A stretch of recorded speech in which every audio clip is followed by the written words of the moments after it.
দার্জিলিং ট্রিপে third part নিয়ে চলে এসেছি। এই দিন ছিল আমাদের দাওয়াই পানির লাস্ট দিন। এখান থেকে এবার ব্রেকফাস্ট করে আমরা বেরিয়ে যাব দার্জিলিংয়ের জন্য। উঠেছিলাম বেশ সকাল সকাল। চলে এসেছি আমাদের হোমস্টের যেখানে ব্রেকফাস্ট খায়, লাঞ্চ খায়, সেখানে সবাই মিলে একসঙ্গে আমরা ব্রেকফাস্ট করে বেরিয়ে যাব। সেদিন ছিল আমাদের জন্য গরম গরম ম্যাগি। আমরাই বলেছিলাম আগের দিন ম্যাগি করে দিতে।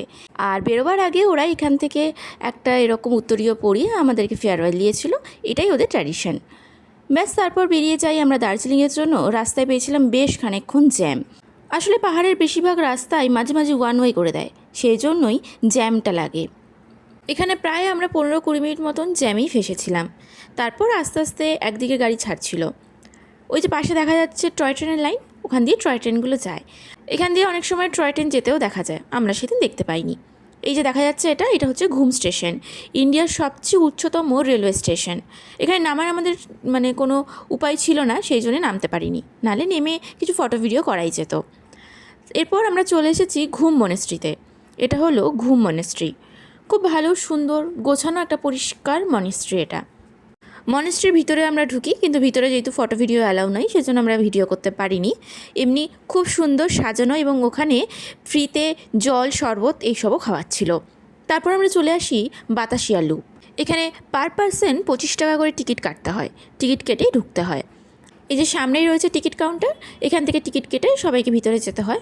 আমরা যেহেতু গ্রুপে ছিলাম, সেই জন্য গ্রুপের একজন গিয়ে টিকিট কেটে সবাই মিলে একসঙ্গে আমরা ভিতরে যাই। আর বাতাসিয়া লুপে উঠতে উঠতে এখানেই আমরা প্রথমেই দেখতে পেয়ে গেছি টয় ট্রেন। এই ব্রিজের তলা দিয়ে টয় ট্রেন যাওয়া দেখাটাও কিন্তু এক আলাদা সৌন্দর্য। এই ঢুকে গেছি আমরা বাতাসিয়া লুপের মধ্যে। এখানে খুব সুন্দর সুন্দর ফুল ছিল, পুরো ফুলে সাজানো ছিল বাগানটা। আর টয় ট্রেনই এখানে মেন আকর্ষণ, সেটা দেখার জন্যই সবাই দাঁড়িয়ে থাকা, ফটো ভিডিও করা। আর এখানে এই যে এরকম ড্রেস পরে সবাই ফটো ভিডিও করছিল। এখানে এরকমভাবে ড্রেস ভাড়া পাওয়া যায়, দার্জিলিংয়ে বিভিন্ন জায়গায় এইভাবে ড্রেস ভাড়া পাওয়া যায়।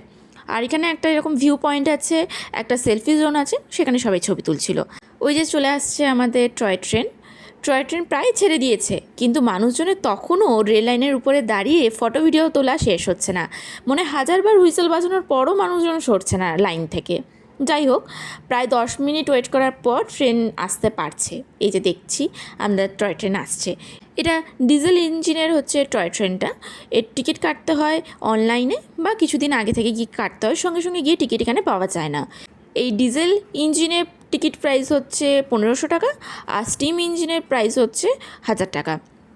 সেদিন ওয়েদারটা এত সুন্দর ছিল, না রোদ ছিল না মেঘ ছিল, আবার কুয়াশাও ছিল না। খুব সুন্দর ওয়েদারটা থাকার জন্য মানুষজন বেশ সুন্দর ফটো ভিডিও তুলতে পারছিল। আর যা ভিড় হয়েছিল, রীতিমতো ওর ছবি, নিজের একার ছবি ওখানে আসবে না, ফ্রেমে মনে হয় 1000 জন মানুষ আশপাশে থাকবেই থাকবে। আর এটা হলো সেই স্টিম ইঞ্জিনটা, এটাও খুব সুন্দর। এখানে 2 রকম ইঞ্জিনই দেখলাম, দুবার এলো গেল। এরা প্রায় মাঝে মাঝে এখান দিয়ে পাস হচ্ছে, পুরো ফাঁকা থাকছে না, হয় একটা ট্রেন বেরোচ্ছে আবার একটা ট্রেন আসছে। আমরা যেরকম বাইরে থেকে ট্রেনের ভিডিও করছি, ট্রেনের ভিতরে বসে থাকা মানুষজনও কিন্তু ভিতর থেকেও ভিডিও করছে। আসলে এটাই সৌন্দর্য, দার্জিলিংয়ের এটাই ঐতিহ্য। বাতাসিয়া লুপ ঘোরা হয়ে গেছে আমাদের, আমরা এবার বেরিয়ে যাচ্ছি। সেদিন আমাদের আর বিশেষ কোনো সাইট সিন ছিল না, আমরা চলে যাচ্ছি সোজা হোমস্টের জন্য। আচ্ছা, তার আগে আপনারা কি বলতে পারবেন এই বাতাসিয়া লুপ ইংরেজরা কেন বানিয়েছিল? যদি জেনে থাকেন আমাকে কমেন্টে কিন্তু অবশ্যই জানাবেন। সেদিন আসলে আমরা ইচ্ছা করেই কোনো আর সাইট সিন রাখিনি, কেননা আমাদের হোমস্টেতে গিয়ে লাঞ্চ করে ফ্রেশ হয়ে বেরোতে হবে মেলে যাওয়ার জন্য। সেই ভিডিও আসছে নেক্সট পার্টে। আজকের ভিডিওটা কেমন লাগলো কমেন্টে অবশ্যই জানাবেন, ভালো লাগলে লাইক করবেন, বন্ধুদের সঙ্গে শেয়ার করবেন।